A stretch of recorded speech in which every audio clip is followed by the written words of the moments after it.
Good morning. स्वागत है आपका आपके प्लेटफॉर्म RWS सिविल सर्विसेज पर और मैं हूं तैयार आपके लिए NCERT सार की क्लास को लेकर। आज ये क्लास थोड़ी सी छोटी रहने वाली है क्योंकि मुझे आज सैटरडे के दिन कुछ वर्क भी करने होते हैं और मुझे बहुत दूर थोड़ा ट्रैवल भी करना होता है। थोड़ी तबीयत भी ठीक नहीं है तो बहरहाल क्लास तो लेंगे और क्लास चूँकि शेड्यूल किया हुआ है तो क्लास चलती रहेगी। बात हो रही थी विजयनगर साम्राज्य की और विजयनगर साम्राज्य के बाद जो उसका पड़ोसी राज्य था बहमनी राज्य, उसे हमें देखने की ज़रूरत थी, जिसको देखना हमने शुरू कर दिया था या नहीं। अभी तो विजयनगर ही पढ़ना बाकी था, कुछ चैप्टर अभी विजयनगर, कुछ राजा हैं जिनकी चर्चा भी करनी होगी और देन फिर बहमनी साम्राज्य की हम चर्चा कर पाएंगे। तो यहाँ पर बहमनी साम्राज्य वैसे लिखा गया है लेकिन लगता नहीं है कि आज ये आ पाएगा। अगर ज़रूरत होगी तो मैं अगले दिन पोस्टर इसका चेंज करवा दूंगा। तो जितने भी बच्चे जुड़ रहे हैं सभी का बेहद स्वागत है। Very good morning. Good morning. कोई दिक्कत तो नहीं है? पहले मिनट में चैट देखेंगे। मेडिवल हिस्ट्री की क्लास कब से स्टार्ट होगी? जब टाइम मिलेगा तभी कर पाएंगे, कहने की कोई ज़रूरत नहीं है। मैम की क्लास नहीं है आज, बिल्कुल नहीं है, लेकिन मुझे तो जाना होता है ना मनीषा, मेरे पास तो टाइम नहीं होता है। मैं थोड़ा जूम मीटिंग वगैरह के लिए जाता हूँ तो मेरे पास टाइम नहीं है। देवेश कुमार जी, यह पूछने की ज़रूरत नहीं है, जब टाइम मिलेगा वैसे ही कर लेंगे। जब टाइम है नहीं, किसी स्लॉट को खाली ही नहीं है आपके यूट्यूब चैनल पर, तो मैं दूसरे चैनल पर तो पढ़ा नहीं पाऊँगा। तो अपने ही चैनल पर पढ़ाना है तो वहाँ से आप जब होगा तब जुड़ेंगे। और यहाँ से मेडिवल हिस्ट्री पढ़ ही रहे हैं तो यहाँ से आप पढ़ते चाहिए। वहाँ पर पढ़ाएंगे ज़रूर, कारण है कि वह कोर्स आपका बाकी है और समय मिलते ही कर पाएंगे। तो आज जरा बात हो रही थी यहाँ पर विजयनगर की, और विजयनगर की बात करते हुए हमने ये चैप्टर देखना शुरू किया था। पहले बहमनी को देखना है, फिर विजयनगर को देखना है। ये विजयनगर वाला है और बहमनी का काल और पुर्तगालियों का आगमन भी इसके साथ देखेंगे। और ये चैप्टर जो सपोर्ट करता है वह क्लास 11 NCERT का, जो ओल्ड NCERT है उसका चैप्टर नंबर 9 करता है। यानी एक बड़ा चैप्टर है जिसमें विजयनगर को भी पढ़ते हैं संक्षेप में, बहमनी को भी पढ़ते हैं और फिर पुर्तगालियों के साथ क्या संघर्ष होता है उसे भी पढ़ते हैं। विजयनगर के कुछ सांस्कृतिक उत्थान को भी साथ ही पढ़ लेते हैं। फिर यहाँ से हम दूसरे चैप्टर में यानी मुगल काल वाले भाग में शिफ्ट कर जाएंगे, याद रखिएगा। तो आप लोग आशा करता हूँ कि ये चैप्टर पढ़ रहे होंगे क्योंकि मैंने आपको शेयर कर दिया था, आपके टेलीग्राम ग्रुप पर इसको शेयर कर दिया था। जिस विजयनगर और बहमनी की बात हो रही है वह असल में ये दोनों राज्य थे जिसके बारे में अभी पढ़ना पड़ रहा है। जब मैप देखते हैं तो मैप देखने के लिए आपको आना चाहिए। वैसे तो लगेगा कि क्या है पता नहीं, अगर मैप देखना नहीं जानते तो ये मैप भी आपको समझ में नहीं आएगा। मैप कैसा होता है, इंडिया का मैप कैसा है, जैसे आप हर साल 15 अगस्त 26 जनवरी को स्कूलों में भी देखते हैं कि यह बनाया जाता है। तो उत्तर दिक्ष कहाँ है, दक्षिण कहाँ है, पूरब कहाँ है, पश्चिम कहाँ है, ये सारे दिशा सूचक जो तंत्र थे वो मैंने पहले दूसरे क्लास में ही बता दिया है, तो आपको वहीं से कैच करना होगा। तो ये बात दक्षिण भारत की हो रही है यहाँ, यानी दक्षिण से लेकर के सुदूर दक्षिण तक विजयनगर हो जाएगा। और डेक्कन एरिया जो देखिए यहाँ नर्मदा नदी है, नर्मदा नदी के नीचे का जो भाग होगा और पूरा का पूरा आप देखेंगे वर्तमान आंध्र प्रदेश वगैरह सब इसमें आ जाएगा और इधर महाराष्ट्र पूरा ही आ जाएगा। यह आपका आता है बहमनी का काल। आगे चल करके बहमनी को भी देखेंगे, कई भागों में विभाजित कर दिया जाता है। जैसे इसमें देखेंगे तो आप केरला पूरा देखेंगे, आप तमिलनाडु पूरा देखेंगे, कर्नाटका लगभग लगभग पूरा ही देख लेते हैं और कुछ हद तक आपको तेलुगु का भी क्षेत्र जो ये वाला एरिया देखते हैं यह आंध्र प्रदेश का है। लेकिन उसके ऊपर हम क्या देखते हैं कि फिर बहमनी है, यानी लगभग दोनों की मात्रा यानी दोनों का फैलाव बराबर बराबर है, कोई छोटा बड़ा नहीं कह सकते हैं। यही कारण है कि जब बराबरी का टक्कर हो जाए ना तो सत्ता संघर्ष बड़ा लंबे काल तक चलता है और यही स्थिति यहाँ पर भी हो रही है जिसके बारे में संक्षेप में जानने की कोशिश की जा रही है। यहाँ पर बात हो रही थी विजयनगर की। विजयनगर की बात करते करते हमने देखा था एक शासक है आपका हरिहर सेकेंड। हरिहर सेकेंड ही लिख करके मैंने कल का PDF बंद किया था कि हरिहर सेकेंड कौन है, उसको ही लिख करके अपना यह चैप्टर बंद हुआ था। कब से कब बनता है? 1377 से 4 ईस्वी तक यह शासक रहता है। बहुत ही महत्वपूर्ण शासक है। इनफैक्ट देखा जाए तो पहले दूसरे शासक से तो अधिक महत्वपूर्ण है ही, महत्वपूर्ण अधिक तो है ही पहले दूसरे शासक से। ठीक है, इसलिए हम क्या करते हैं यहां पर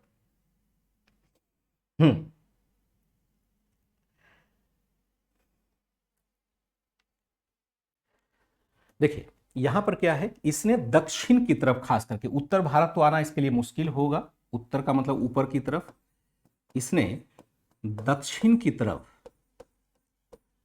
क्षेत्र विस्तार की कोशिश की,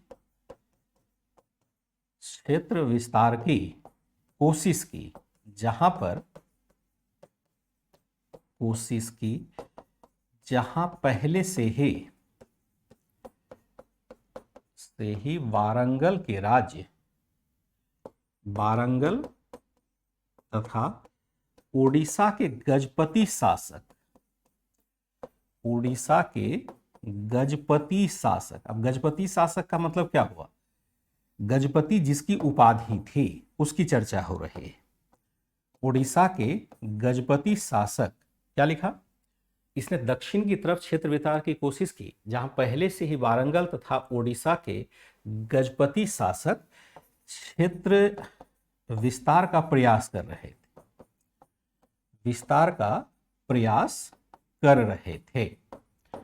ध्यान रखिएगा, खास करके उड़ीसा का जो क्षेत्र है, उड़ीसा राज्य है एक, जो आप जीके में भी पढ़ते होंगे। उड़ीसा क्षेत्र कहां पर है, पूर्वी तट पर है या पश्चिमी तट पर, कहां पर है, बंगाल के पास है, तमिलनाडु के पास है, या मैं क्वेश्चन बनाता हूं, देखता हूं क्या आईक्यू इस पर आपका सेट करता है या नहीं। उड़ीसा क्षेत्र कहां स्थित है, क्षेत्र कहां स्थित है, पहला जो हो जाएगा ए हो जाएगा बंगाल तट पर, बंगाल की खाड़ी में, तमिलनाडु के पास। दूसरा होगा बंगाल की खाड़ी में,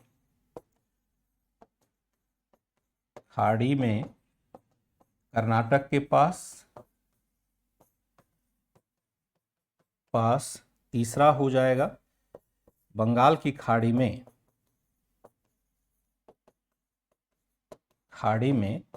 केरल के पास और चौथा हो जाएगा बंगाल की खाड़ी में महाराष्ट्र के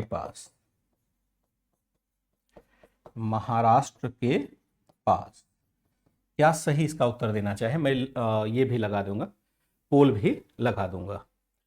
केरल के पास, बंगाल की खाड़ी में केरल के पास, बंगाल की खाड़ी में महाराष्ट्र के पास, बंगाल की खाड़ी में एक लास्ट वाला लिख सकते हैं थोड़ा सा चेंज करके, यह लिख सकते हैं बंगाल के पास। उड़ीसा क्षेत्र कहाँ स्थित है, बंगाल की खाड़ी में तमिलनाडु के पास, बंगाल की खाड़ी में कर्नाटक के पास, बंगाल की खाड़ी में केरला के पास और बंगाल की खाड़ी में बंगाल के पास। क्या इसका आंसर हो जाएगा, ध्यान रखेंगे। ठीक है बच्चे, क्या इसका आंसर हो जाएगा, तो आंसर दे रहे हैं सी ए ज्योति चौहान। देख रहे हैं कि इसका मतलब क्या है कि हमारे पास कोई आइडिया नहीं है कि बंगाल की खाड़ी किसको कहते हैं या कहाँ पर है, नहीं है, आसपास में कुछ भी हमने पढ़ा ही नहीं। अमित यादव ऑप्शन गलत नहीं है, सुमित यादव का ठीक जा रहा है, गोरक्षनाथ पांडे का गलत है। इसका मतलब हमारे पास कहीं कोई है ही नहीं, आइडिया ही नहीं है, क्योंकि तकरीबन सभी बच्चों के क्लास गलत ही जा रहे हैं, मतलब सभी बच्चों के ऑप्शन। हाँ, एमके का मैं देखता हूँ सही है, सजाद खान का सही है, पूनम कुमारी का सही है, सुहानी का सही है, और मैं इस पर क्या करता हूँ ना, एक मेल ये लगा देता हूँ, पोल क्रिएट कर देता हूँ। पोल आपका क्रिएट हो जाएगा इस रूप में, आप इसका आंसर दे दीजिए। ठीक है, इसका आप आंसर दे दीजिए, 1 मिनट में मैं आ रहा हूँ।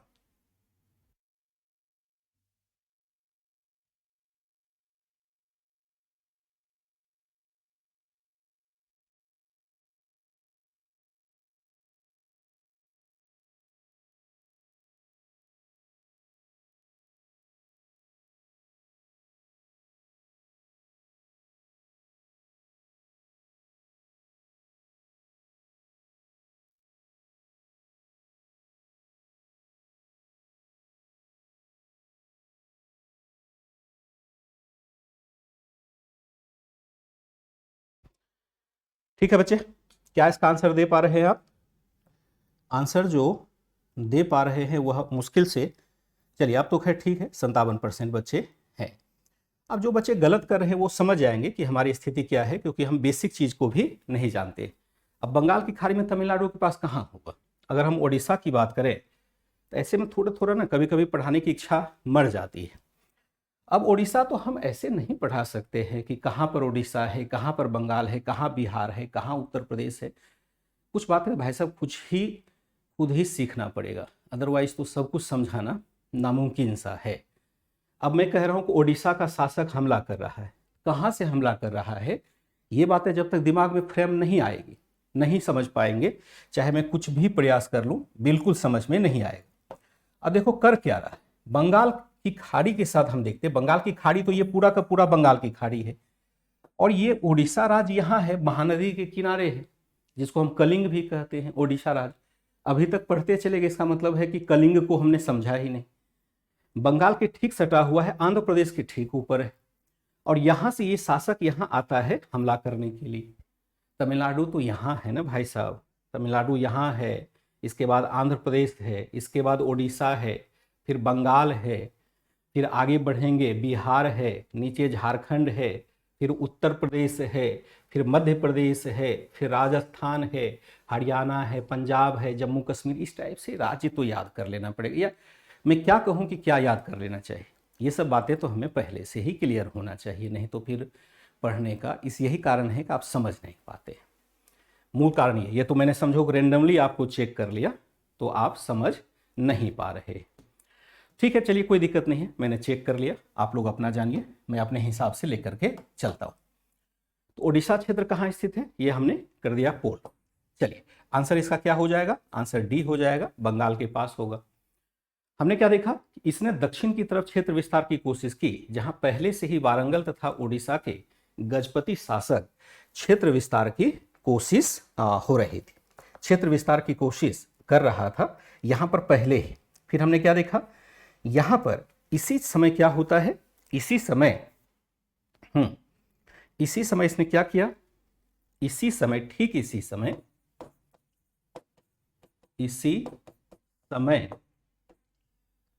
इसने क्या किया, ठीक इसी समय आप देखेंगे बहमनी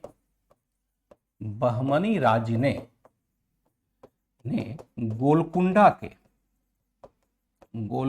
के कैलाश किले पर कब्जा कर लिया,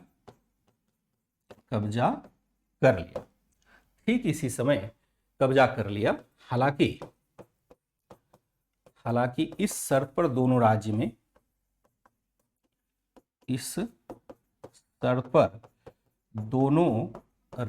समझौता हो गया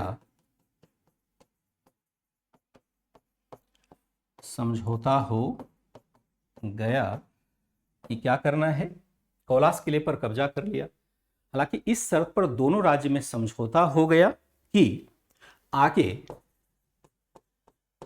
बहमनी इस क्षेत्र में विस्तार नहीं करेगा,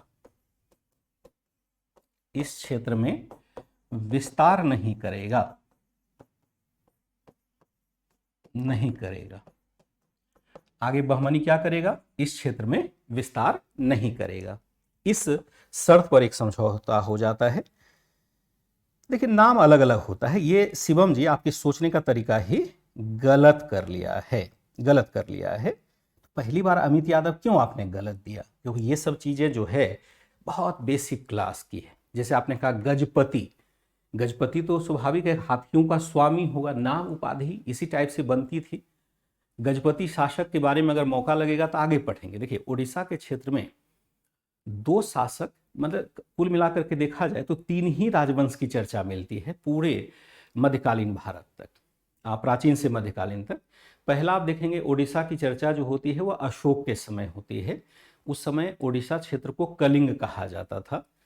कलिंग क्षेत्र में कौन सा वंश शासन कर रहा था उस समय ये पता तो नहीं चलता है, लेकिन मौर्योत्तर काल में हम क्या देखते हैं कि वहां एक वंश शासन कर रहा होता है जिसको हम महामेघवाहन वंश कहते हैं। महामेघवाहन वंश, उसका एक प्रमुख शासक था, आपका उसका नाम था खारवेल। आप याद नहीं कर पाएंगे तो केवल सुन लीजिए।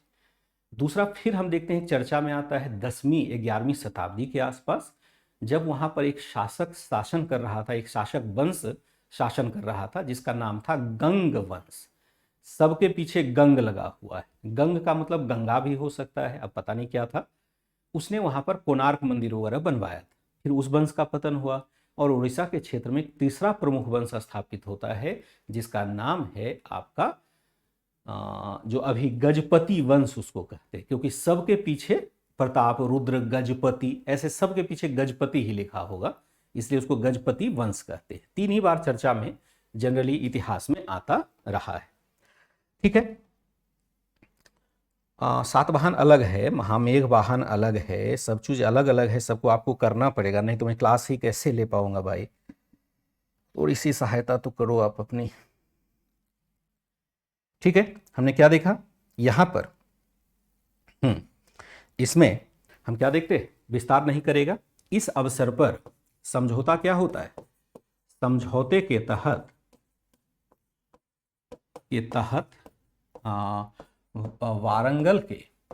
वारंगल है ना, हालांकि इस स्तर पर समझौता हो गया कि आगे बहमनी इस क्षेत्र में, हाँ, इस समझौते के तहत वारंगल के शासक ने एक स्वर्ण सिंहासन बहमनी सुल्तान को भेंट किया। एक स्वर्ण सिंहासन बहमनी सुल्तान को भेंट किया। ठीक है, समझौते के तहत वारंगल के शासक ने एक स्वर्ण सिंहासन बहमनी सुल्तान को भेंट कर दिया, जो उसने मोहम्मद बिन तुगलक के लिए बनाकर रखा था। हुआ क्या था कि जब मोहम्मद बिन तुगलक बार बार आक्रमण कर रहा था तो वारंगल के शासक ने उसे खुश करने के लिए, स्वर्ण सिंहासन का मतलब क्या होगा, सोने से बना हुआ, सोना मतलब गोल्ड से बना हुआ सिंहासन जिस पर राजा बैठता है, जिसको सिंह आसन कहते। सिंह आसन शब्द से निकला हुआ है, जिसका जो हत्था होता है, जैसे चेयर पर आप बैठते हैं, तो ऐसा चेयर जिसका जो हाथ रखने वाला है उसमें शेर की आकृति बना हो, वहीं से यह शब्द निकला है सिंहासन। जैसे हम शेर पर सवारी कर रहे हैं, शेर पर सवारी करना सबके बस की बात नहीं, राजा ही कर सकता है प्रतीकात्मक तौर पर, उसको हम सिंहासन कहते हैं। स्वर्ण जटित यानी ऐसा सिंहासन जो सोने से बना हुआ हो, वह रखा था इसने मोहम्मद बिन तुगलक को देंगे, क्योंकि उसको लगता था ये तो बार बार आक्रमण करेगा। लेकिन तब तक मोहम्मद बिन तुगलक की हालत खराब हो गई और उसके जगह पर इसने बहमनी को ही दे दिया कि लो भैया, तुम्हारा ही यहाँ ज़्यादा हक रहेगा, क्योंकि मित्रता हमारी सब दिन के लिए बनी रहेगी। ऐसा सोच करके उसने यह सिंहासन दे देता है। ठीक है, यह संधि क्या था, हम क्या देखते हैं कि बनाकर रखा था, तुगलक के लिए बना करके रखा था। फिर हम क्या देखते हैं, यह समझौता अगले 50 वर्षों तक चलता रहा। यह समझौता अगले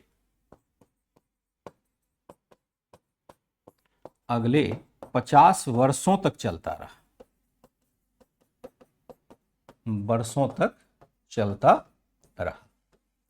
यह समझौता अगले 50 वर्षों तक चलता रहा। ठीक है, आगे हम इसको लेके चलते हैं। फिर दूसरा जो शासक हो जाएगा वह हो जाएगा आपका, विजयनगर की बात हो रही है, देवराय फर्स्ट इसका नाम है, और यह बनता है शासक 1406 ईस्वी में, और लगभग यह 17-18 वर्ष जरूर शासन करता है, क्योंकि 1422 ईस्वी तक इसका कार्यकाल रहता है। देवराय फर्स्ट के बारे में अगर एडवांस लेवल पर थोड़ी बातें पढ़ेंगे तो आपको बहुत लंबी लंबी कहानियां दी गई है। देवराय फर्स्ट कौन था, किस प्रकार से इसने शासन पर अधिकार किया, किस प्रकार से इसने शासन का संचालन किया, किस प्रकार से इसने शासन में नए नए या सेना में नए नए तत्वों की भर्ती की। ये सारी कहानी बड़ी लंबे परिप्रेक्ष्य में दिया हुआ है। जैसे मैं मध्यकालीन भारत फुल फ्लेज पढ़ा रहा हूँगा एडवांस लेवल पर, तो वहाँ इसकी चर्चा अन्य फैक्ट्स के सहारे भी होगी, लेकिन यहाँ तो बहुत अधिक चर्चा हमें नहीं मिलती है। और लेकिन इतनी चर्चा जरूर मिलती है जिससे कि आप अपना काम चला सकें। यहां देवराय द्वितीय की बात करें, यहां हम क्या देखते हैं कि यहां पर हम क्या देखते हैं कि यहां पर इसका संघर्ष चलता रहा, या ऐसे लिख सकते हैं रायचूर दोआब को लेकर इसका संघर्ष किससे चलता रहा? इसका संघर्ष बहमनी शासक से चलता रहा, बहमनी साम्राज्य से चलता रहा, बहमनी साम्राज्य से चलता रहा। यानी विजयनगर और बहमनी का काल जो है लगातार संघर्ष का काल है। रायचूर दोआब को लेकर इसका संघर्ष बहमनी साम्राज्य से लगातार चलता रहा। इसके तहत हम क्या देखते हैं, एक बार बहमनी शासक फिरोज ने इसे पराजित किया, हालांकि दोबारा फिर देवराय फर्स्ट ने उसे पराजित करने में सफलता पाई। रायचूर दोआब को लेकर इसका संघर्ष बहमनी साम्राज्य से चलता रहा। एक बार बहमनी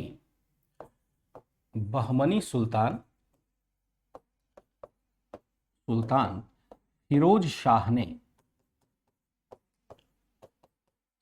ने देवराय को पराजित किया, देवराय फर्स्ट को पराजित किया, लेकिन पराजित किया तथा वैवाहिक संबंध भी स्थापित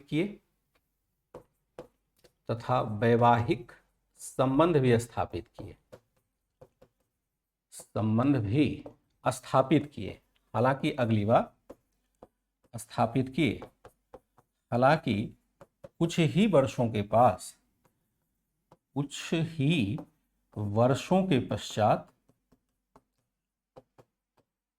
पश्चात देवराय फर्स्ट ने फिरोज को भारी पराजय दी।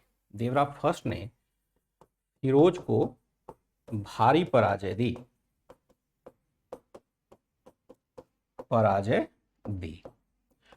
हालांकि कुछ ही वर्षों के पश्चात देवराय फर्स्ट को फिरोज ने भारी पराजय दी। देवराय फर्स्ट ने फिरोज को भारी पराजय दी क्योंकि दोबारा ये हार जाता है। इसके बारे में थोड़ी सी चर्चा पहले भी आगे भी करेंगे, क्योंकि जब बहमनी साम्राज्य की चर्चा कर रहे होंगे तब एक बार फिरोज बहमनी कौन था इसकी भी चर्चा करना होगा। इसकी भी चर्चा करनी होगी कि ये फिरोज बहमनी है कौन जो इतना पावरफुल था कि देवराय फर्स्ट को यहां पर देवराय फर्स्ट को इसने हम क्या देखते हैं कि पराजित किया। सुमित यादव जी, आपने जो जीके की तैयारी की है वह काम नहीं देगा। मेरा अनुरोध है कि आप शांति से क्लास को करें। जिसको नहीं कहते आगे आगे बढ़ के बताना, वो ना करें, आपके फैक्ट्स भी गलत होंगे और कॉन्सेप्ट भी आपको समझ में नहीं आएगा। बेटर है कि सही चैट करें, सबसे बेटर है कि चैट ना करें जब अनावश्यक बातें लिखनी हो तो। ठीक है, फिरोज को हमने क्या देखा, भारी पराजय यहां पर दी। मैं कुछ समझाने की कोशिश वह कर रहा हूं जो आप कभी भी नहीं समझ पा रहे हैं, और अभी भी मैं विश्वास करता हूं कि यहां पर कुछ बातें आपको समझ में नहीं आ रही, लेकिन मजबूरी है, हमें तो पढ़ाना ही पड़ेगा, क्योंकि एक एक लाइन समझा करके सभी बच्चों को चलेंगे तो फिर तो कोर्स ही खत्म कभी नहीं होगा, क्योंकि कुछ बातें तो गलत आपने पढ़ी हुई है, अव्यवस्थित तरीके से पढ़ी है। कुछ भी वर्षों के पश्चात देवराय फर्स्ट ने फिरोज को भारी पराजय दी। देवराय फर्स्ट के कार्य बड़े महत्वपूर्ण हैं,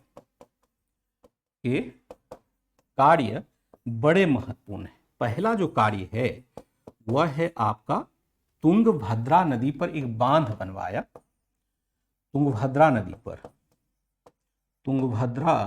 नदी पर हम क्या देखते हैं, नदी पर बांध बनवाया। क्या आप कह सकते हैं, अगर मैं रैंडमली पूछा सुमित यादव जी,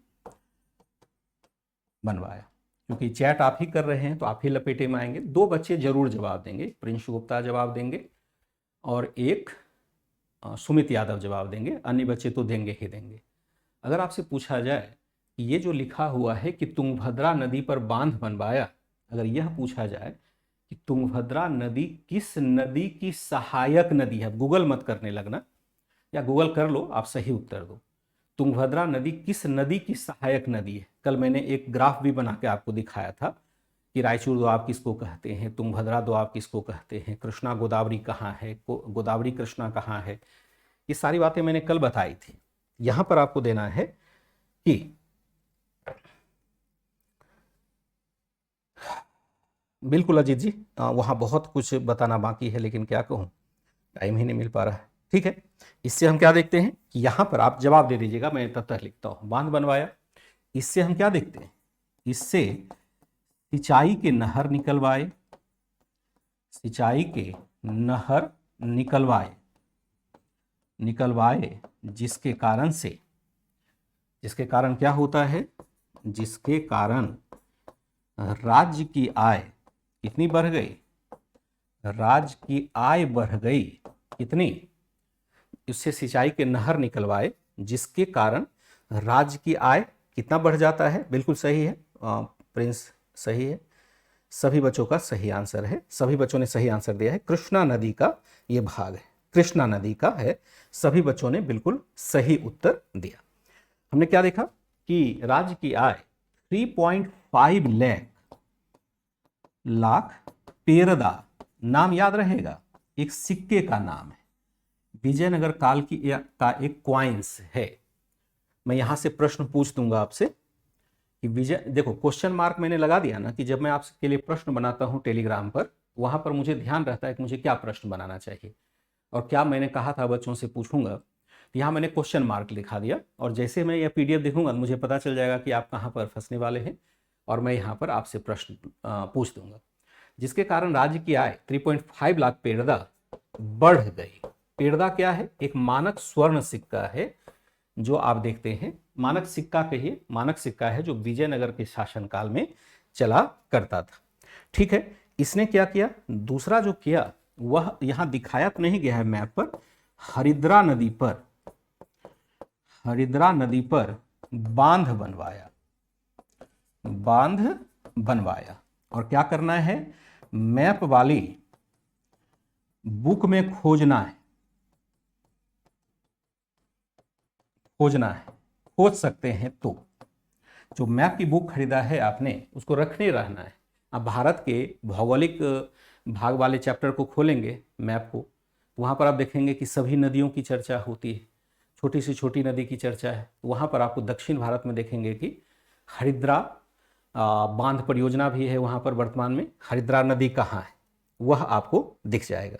ठीक है, फिर हम क्या देखते हैं, यहाँ पर देवराय हो गया सेकेंड, प्रिंस गुप्ता बहुत अंतर है, जो पढ़ाया जा रहा है उसको पढ़ते जाइए। जब कृष्ण लिखना होगा मैं कृष्ण लिखूंगा, जब देवराय लिखना होगा देवराय लिखूंगा, जब फर्स्ट लिखना होगा फर्स्ट लिखूंगा, सेकंड लिखना होगा सेकंड लिखूंगा। जानकारी नहीं है तो हम क्रमबद्धता से पढ़ते जाएंगे, जब जरूरत पड़ेगी सबकी चर्चा हम करते चले जाएंगे। तो देवराय फर्स्ट के कार्य है, यहां ध्यान रखिएगा फर्स्ट और सेकंड में बहुत फर्क है। फर्स्ट ये फर्स्ट है ना, तो और अगर मैं यहीं पर लिख दूं आपका देवराय सेकंड, तो दोनों का कार्यकाल अंतर आ जाएगा। 1422 में यह शासक बनेगा, और 1422 में शासक बनने के बाद यह लगभग 20 वर्ष तक शासन करेगा।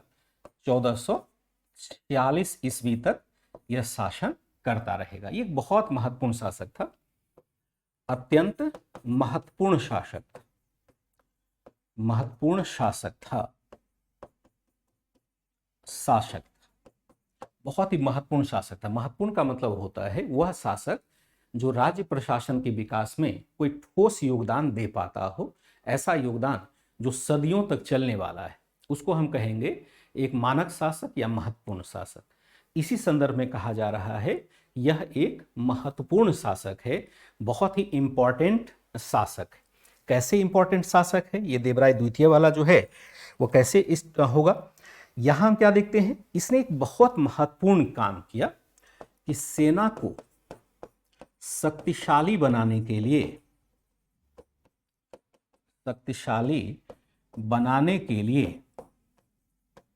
लिए तुर्की धनुर्धरों की नियुक्ति की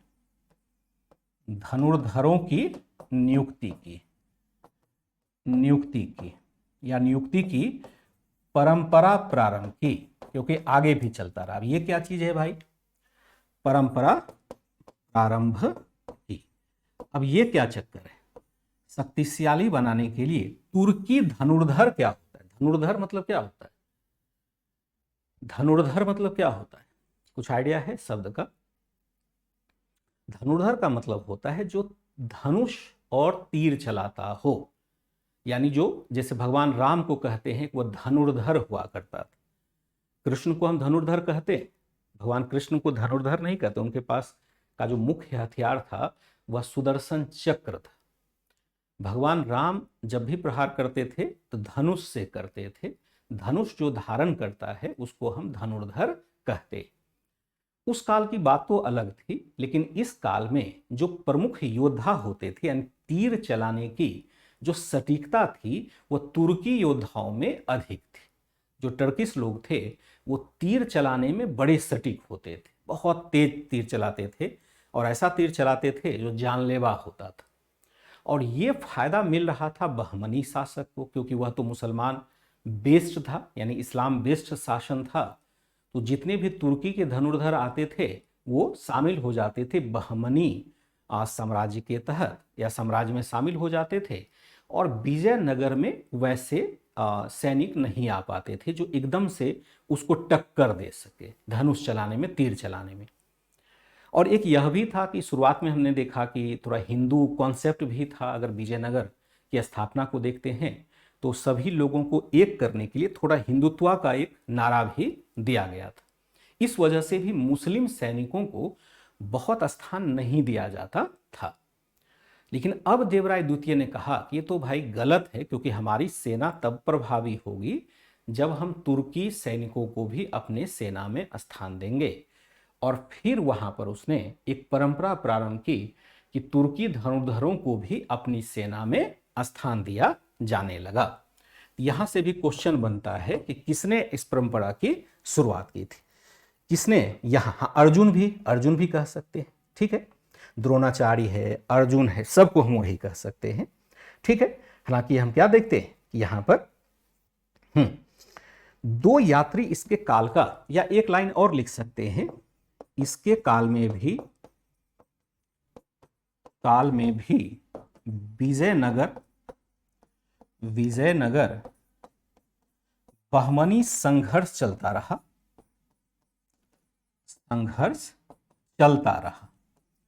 इसके काल का विवरण 3 यात्री देता है। इसके शासन काल का विवरण 3 यात्री देता है, 3 विदेशी यात्री देता है। यहां पर प्रश्न बनेगा, और कहीं पर भी जाएंगे तो ऐसा ही प्रश्न बनेगा। इनके कार्यकाल का विवरण 3 यात्री देता है। पहला जो है वह है पुर्तगाली यात्री नूनीज। यात्री क्या कहता है? नूनीज, नाम था इसका नूनीज, पुर्तगाल का यात्री था। इसलिए हमने लिख दिया है कि एक बार फिरोज की विजय हुई थी, एक बार देवराय की विजय हुई। इसमें क्लियर क्या करना है? नहीं जी, ये 8:45 बजे तक ही चलेगी क्लास, पूजा शर्मा, जल्दी खत्म हो जाएगी। देवराय और फिरोज में किसकी जीते? वहां लिखा हुआ है कि एक बार फिरोज जीता था, एक बार देवराय फर्स्ट जीता था। इसमें क्या दिक्कत आ रही है? ठीक है, क्या दिखता है यहां पर? हम क्या देखते हैं कि इसका एक विवरण आता है पुर्तगाली यात्री नूनीज का, और नूनीज क्या कहता है कि देवराय सेकंड को क्विलोन, सिलोन, क्विलोन मतलब जो अपना कोची का तट है वहां का हो जाएगा, सिलोन का मतलब श्रीलंका हो जाएगा। फिर हम देखे हैं कि तेनासरीम एक क्षेत्र है जिसको आप जरूर याद रखिएगा। तेनासरीम ये क्या क्षेत्र है? ये बर्मा और मलाया है, तथा मलाया आदि के शासक कर देते थे। तेनासरीम, बर्मा और मलाया आदि के शासक क्या देते थे? शासक कर देते थे। क्वेश्चन यहां ले गएंगे। पुर्तगाली यात्री नूनीज है, देवराय फर्स्ट के, सेकंड के सेकेंड को कर दीजिएगा, देवराय सेकेंड को क्विलोन सीलोन, देवराय सेकेंड को क्विलोन सीलोन तेनासरीम के शासक कर देते थे। थोड़ा बढ़ा चढ़ा करके लिखा गया है कि अब देखिए, अगर हम यहाँ से बात करें तो ये दक्षिण भारत का छोटा सा शासक है, मतलब बहुत बड़ा शासक तो अभी नहीं होगा। अगर हम यहाँ से बात करें तो ये कह रहा है कि यहाँ के जो शासक को कर मिलता था वह समझिए कहाँ कहाँ से मिलता था। अगर ये विजयनगर है तो विजयनगर मान लो कि यहाँ पर है, तो यहाँ पर है विजयनगर, यहाँ पर है तो इसको कौन कर दे रहा है, ये भी कर दे रहा है, फिर ये श्रीलंका वाला भी कर दे रहा है। इतना दूर तक कर वसूलना शायद अभी संभव नहीं रहा होगा, तो हो सकता है कि यह थोड़ा बढ़ा चढ़ा करके दिया गया हो विवरण, मे बी पॉसिबल थोड़ा बढ़ा चढ़ा करके विवरण दिया गया हो। पहला हम देखते हैं पुर्तगाली यात्री है, और पुर्तगाली यात्री कहता है कि इस बहुत शक्तिशाली शासक था और इसको जो कर देता था वह कहता है कि क्विलोन क्या है, जो अपना मलाया किसको कहते हैं, एक देश का नाम है प्रिंस गुप्ता, मलाया सब खोज लेंगे, मलाया है, बर्मा है, ये सब एक देश का नाम है। क्विलोन भी एक क्षेत्र का नाम है जो आपके कोची के आसपास का होगा, या वहीं हम बर्मा के साइड में देखते हैं, यानी जो दक्षिण पूर्व एशिया है वहां के एक क्षेत्र को देखते हैं। ठीक है, मलाया किसको कहते हैं, व्यक्ति का नाम तो नहीं होगा। इसमें कहा जा रहा है कि तेनासरीम बर्मा और मलाया आदि कर देते थे। तो बर्मा और मलाया कौन हो, मलाया एक व्यक्ति का नाम, एक क्षेत्र का नाम होगा, एक देश का नाम होगा। मलाया बर्मा के पास है, जिसको अभी कंबोडिया वगैरह कहते हैं, उसमें पहले नाम अलग हुआ करता था। बर्मा और मलाया आदि शासक कर देते थे, ऐसा ये कह रहा है। दूसरा शासक जो यहां पर हो जाएगा वह शासक हो जाएगा कौन, दूसरा जो यात्री हो जाएगा वह यात्री हो जाएगा, थोड़ा सा लगता है कि इसका पहला हमने देखा, दूसरा जो होगा वह होगा निकोलो क्वांटी, यानी इटली का यात्री निकोलो क्वांटी है। निकोलो क्वांटी, इटली का यात्री क्या है, निकोलो क्वांटी नाम है, ये क्षेत्र का नाम नहीं है। इटली का यात्री कौन है, निकोलो क्वांटी है। और निकोलो क्वांटी विवरण देता है कि यहां पर इस नगर की परिधि कम से कम कितने हैं। यह क्या है कि एक तरह से यह कहता है कि यह भारत का, यह बताता है कि देवराय द्वितीय भारत का सबसे शक्तिशाली शासक है, सबसे शक्तिशाली शासक है। यह बताता है कि देवराय द्वितीय सबसे शक्तिशाली शासक है। यह बताता है इसके राजधानी की परिधि 60 मील की है, जिसमें 90,000 लोग ऐसे हैं जो हमेशा शस्त्र धारण कर सकते हैं। 90,000 लोग ऐसे हैं जो हमेशा शस्त्र धारण कर सकते हैं, शस्त्र धारण कर सकते हैं। अब ये क्या कह रहा है, बड़ाई कर रहा है। ये कह रहा है कि देवराय द्वितीय भारत का सबसे शक्तिशाली शासक है। इसके राजधानी की परिधि और व्यास तो आप मैथ में पढ़ते होंगे। राजधानी की परिधि यानी चौकोर जो इलाका हुआ उसको हम परिधि कहते हैं, 60 मील की है, जिसमें 90,000 लोग ऐसे हैं जो हमेशा शस्त्र धारण कर सकते हैं। शस्त्र धारण करने का मतलब है जो कभी भी लड़ाई के लिए तैयार हो जाते हैं, कभी भी लड़ाई के लिए तैयार हो सकते हैं। ठीक है, पूजा शर्मा, एटलस की बात होती है, एटलस स्कूल एटलस के नाम से आता है। बस आपसे एक कृपा होगी, सभी बच्चों को मैं अनुरोध करना चाहूंगा कि अभी तक आपने जो पढ़ा सो पढ़ लिया, मतलब ऐसे नहीं क्लास से बाहर मैं आलोचना आपकी नहीं कर रहा हूं, ध्यान रखिएगा। अक्सर मुझसे बच्चे डरने भी लगते हैं कहीं मैं आलोचना तो नहीं करूंगा, लेकिन देखो मेरा एक सामाजिक परिप्रेक्ष्य भी है। और आपके भी छोटे भाई बहन बच्चे सब होंगे, उनको बस एक ही चीज़ की प्रेरणा दीजिएगा कि स्कूल की शिक्षा 10वीं तक का वो बहुत अच्छे से करें। मतलब जितनी सहायता आप कर सकते हैं उतना जरूर करवाइएगा, क्योंकि 10 से लेकर के यानी 1 से लेकर के 12 तक ही जो हम एजुकेशन ग्रहण करते हैं वही भावी एग्ज़ाम का आधार होता है, भावी मतलब जीवन का आधार होता है। बाद में तो हम अलग अलग स्ट्रीम में चले जाते हैं, कोई मैथ पढ़ता है, कोई साइंस पढ़ता है, फिर वहाँ दिक्कतें हो जाती है।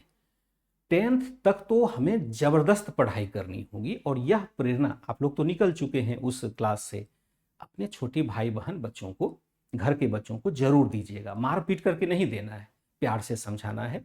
और आप ये समझ पा रहे हैं कि वास्तव में अगर स्कूली दिनों में हमने नहीं पढ़ा है ये सब बातें, ये तो किताब स्कूल की है, 12वीं क्लास की है, तो फिर अन्य बच्चों को कितनी दिक्कत होने वाली है। तो एक बार प्लीज़ आप ज़रूर अपने बच्चों को प्रेरित करिएगा कि जरूर वो अच्छे से पढ़ाई करें, ऐसे जो हमेशा शस्त्र धारण करते थे। और तीसरा जो यात्री था वह था अब्दुल रज्जाक। अब्दुल रज्जाक, जिसको हम कहीं कहीं लिखा हुआ देखते हैं अब्दुल रज्जाक, कहीं कहीं ऐसा भी आपको मिल जाएगा, अब्दुल रज्जाक या अब्दुल रज्जाक, दोनों मिला देते हैं तो अब्दुल रज्जाक हो जाता है। ठीक है, इस तरह से हम क्या देखते हैं, अलग अलग होता है, उसमें क्यों चक्कर में पड़ना है। स्टूडेंट एटलस आप अपने पास रखिए, कोई दिक्कत नहीं होगा, लेकिन उसको देखते रहिए, समझते रहिए। हमने क्या देखा, यह कौन था, यह फारस का राजदूत, यह फारस का राजदूत था। अब मैं यहां पर छोड़ दूं फारस का राजदूत था, अगर मैं यहां पर छोड़ देता हूं तो क्या आप अपने नोट्स में भर सकते हैं कि फारस का मतलब क्या होता है? क्या आप खुद से यहाँ पर फिल इन द ब्लैंक्स कर सकते हैं? क्योंकि कुछ बातें तो आपसे भी करवाना होगा ना। अगर यहाँ पर कहा जाए कि यह फारस का राजदूत था, तो क्या आप समझ पाएंगे कि फारस का मतलब क्या होता है? तो मुझे लगता है कि जरूर आप समझ पाएंगे, क्योंकि यह नॉलेज हमने जरूर पढ़ा लिया हुआ है। फारस का मतलब होता है ईरान, ईरान का राजदूत। अब देखिए, प्रश्न यह भी पूछा जा सकता है, तीनों यात्रियों का नाम दे देगा, उसमें पूछा जाएगा कि कौन पुर्तगाली था, कौन इटालियन था, कौन फारस का था या ईरान का था, कौन राजदूत था, कौन नहीं था, कौन विदेशी। प्रश्न कई प्रकार से बन जाते हैं, लेकिन इंफॉर्मेशन हमारा क्लियर होना जरूरी है। यहां पर हमने क्या देखा कि कहा कि यह फारस का, पर्शियन सागर, अब हाँ फारसियन राजपूत था, ईरान हमने कहा। ठीक है, चलिए मंजू, यह फारस का राजपूत था। यह क्या कहता है, यह बताता है कि इनके राज्य में 300 से अधिक बंदरगाह हैं, 300 से अधिक बंदरगाह हैं, 300 से अधिक बंदरगाह है। यह फारस का राजदूत था, यह बताता है कि इनके राज्य में 300+ बंदरगाह है, 300 से अधिक बंदरगाह है। अब किसी बंदरगाह का मतलब क्या होता है, पोर्ट होता है। अब किसी भी राज्य में अगर इतना अधिक पोर्ट है, अभी भारत में कितने पोर्ट है, मुश्किल से 12-15 होंगे, छोटे बड़े तो 12-15 होंगे, छोटे बड़े मिलाकर के भी 100 से ज्यादा तो नहीं होगा। पोर्ट क्या होता है, जो समुद्र तट से जुड़ा होता है। अभी भी हम देखते हैं मैक्सिमम 100 होगा। अब ये कह रहा है कि केवल देवराय के काल में, मतलब देवराय के शासन में 300 से अधिक बंदरगाह है। तो बंदरगाह होने यानी पोर्ट होने का मतलब क्या है, बहुत अधिक व्यापार वाणिज्य होता होगा।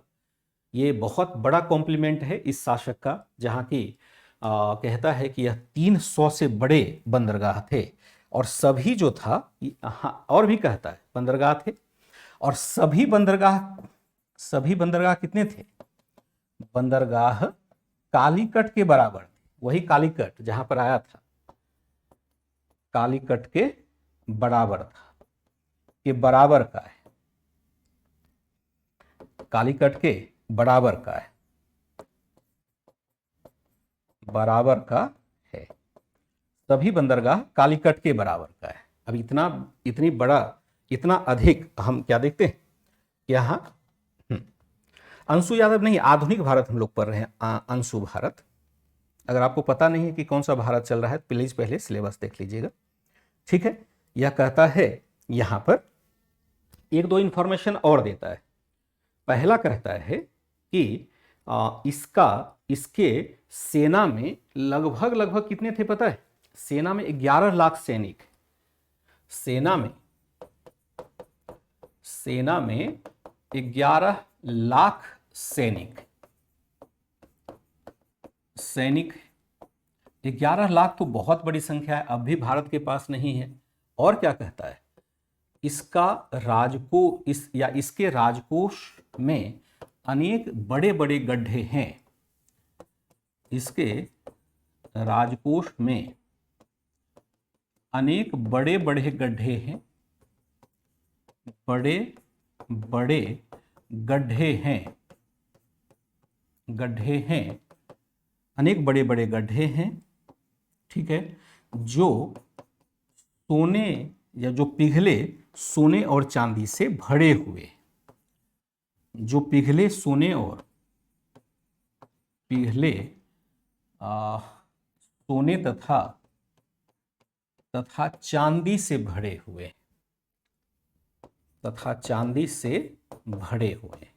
इसका क्या मतलब हुआ?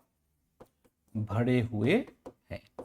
इसका क्या मतलब? इन्होंने कहा कि देखो, राजा के पास इतना सोना चांदी आ रहा था, क्योंकि व्यापार वाणिज्य खूब हो रहा है, तो राजा के पास इतना सोना चांदी आ रहा है, उसको अब स्टोर करने की जगह ही नहीं। अब क्या करेगा राजा? सोना चांदी तो आ रहा है। उसने कहा कि जमीन में उसने गड्ढा खुदवाया और गड्ढे में पिघला करके सोना चांदी डाल दिया, स्टोर कर दिया। जैसे जमीन खोद करके हम लोग टैंक बनाते हैं, वाटर टैंक, सेफ्टी टैंक जैसे बनाते होंगे, वैसा ही टैंक बना करके ये सोना चांदी रखा करता था। अब समझिए कितना बड़ा कॉम्प्लीमेंट हो जाता है ऐसे शासक के बारे में। इसका अधिकार कितना अधिक था, कितना अधिक यहां पर होता था।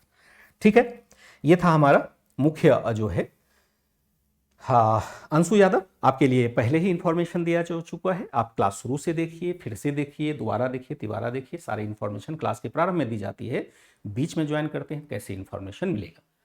तो आज के क्लास को यही रखेंगे। ये चैप्टर आपका जो विजयनगर वाला है, मतलब विजयनगर का पार्ट वह समाप्त हो जाता है। ध्यान रखिएगा, यहाँ पर कृष्णदेव राय आदि की चर्चा अभी नहीं होती है, क्योंकि एनसीईआरटी अपने हिसाब से लिखा गया है। कृष्णदेव राय आदि की चर्चा अगले चैप्टर में हो पाएगी, क्योंकि यहाँ पर फिर वो बैलेंस होगा नहीं। जो एनसीईआरटी लिखा गया है, तो हम लोग एनसीईआरटी के साथ ही चलेंगे। ठीक है, इतना रखेंगे और आगे हम लोग बहमनी से फिर स्टार्ट करेंगे और देखेंगे फिर जहाँ जहाँ जैसा जैसा रेफरेंस आता जाएगा। मैं एनसीईआरटी के लाइन को नहीं छोड़ रहा हूँ, एनसीईआरटी के लाइन को मैं पकड़ के रखा हूँ, आप भी पकड़ के रखिए, क्योंकि यहीं पर इतने सारे क्रक्स हमारे पास हैं जो पढ़ने के लिए पर्याप्त सामग्री मुहैया करा देते हैं। इससे अधिक हमें पढ़ने की आवश्यकता नहीं होती है तत्कालिक तौर पर, बेसिक क्लास के तौर पर। एडवांस लेवल पर तो हम पढ़ते हैं इससे अधिक, लेकिन यहाँ पर हमें इससे ज़्यादा पढ़ने की आवश्यकता नहीं होती है।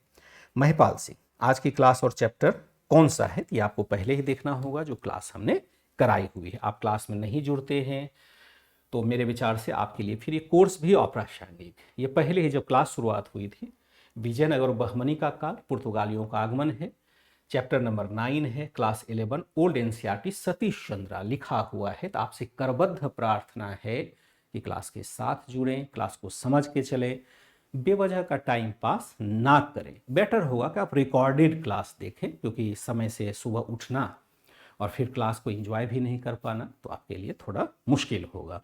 तो आप अपने हिसाब से चलिए, क्लास अपने हिसाब से चलती रहेगी। ये सब बातें पहले ही बता दी जाती है, तो इसलिए क्लास के शुरू में जुड़ते हैं तो ये हमें फ़ायदा मिल जाता है। ठीक है, आप लोग रिवाइज करिए, कोई दिक्कत होती है तो बताइए।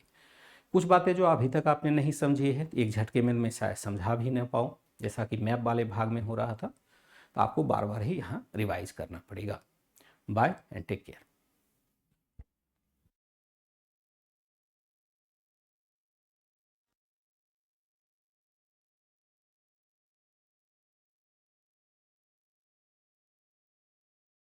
एक चैट में राहुल का दे देता हूं, पहले आप पीटी क्वालिफाई करिए राहुल जी। इस आधार पर नहीं कर सकते हैं कि आपको आईपीएस ही बनना है। पहले आप पीटी क्वालिफाई करने के लिए सोचिए, उसके बाद आईएएस आईपीएस के बारे में सोचा जाए। ठीक है राहुल जी, आपका कंधा ऊपर नीचे हो गया है, तो ये पहले आईपीएस बनेंगे कि नहीं बनेंगे ये तो बात की बात है ना, पहले आप पीटी क्वालिफाई करिए। ठीक है बच्चे।